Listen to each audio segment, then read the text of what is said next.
Using these 6 digits, what is the smallest number that you can form? And what is the biggest number that you can form? This will be our lesson for today. In this video, we will be using the right triangle in order to demonstrate what is small and what is big. In the first instruction, we will be finding the smallest number that we can form. We will start from the bottom up to the top. That means we will arrange the digits from the smallest to the biggest. What about if I have digits 2, 1, and 3? What is the smallest number that I can form?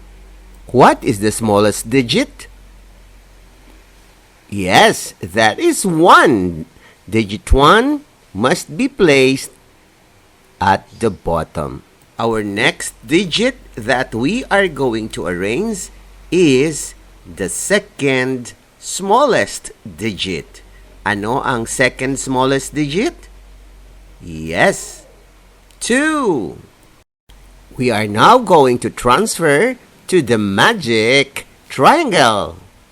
2 will be placed after digit 1. There you have it. The last digit that we are going to place is 3. We will be placing it after digit 2. Ayan, tapos na ang ating mission para makuha ang the smallest number that we can form.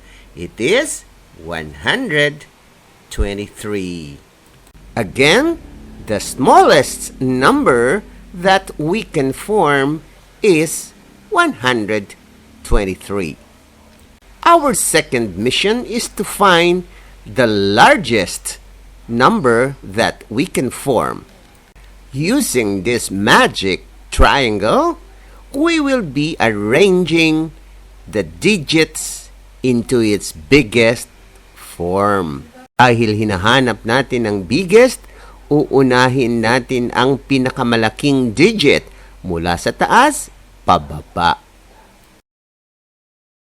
Alin sa mga digits ang pinakamalaki? Yes, 3 is the biggest digit. Dahil ang 3 ang the biggest digit, ilalagay natin sa taas. Sa natitirang digits 2 and 1, ano ang isusunod nating second biggest? Yes, second biggest is digit 2. Now digit 2 will be placed after digit 3. There you have it. Now there is only 1 remaining. Therefore, we will move digit 1 after digit 2. Now we have the biggest number formed, 321. Maliwanag na ba, kids? Let's have other examples.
Open ang Batch 5.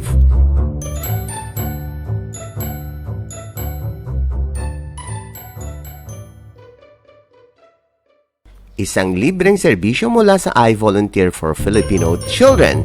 Saan ka pa? Libre na? De kalidad pa!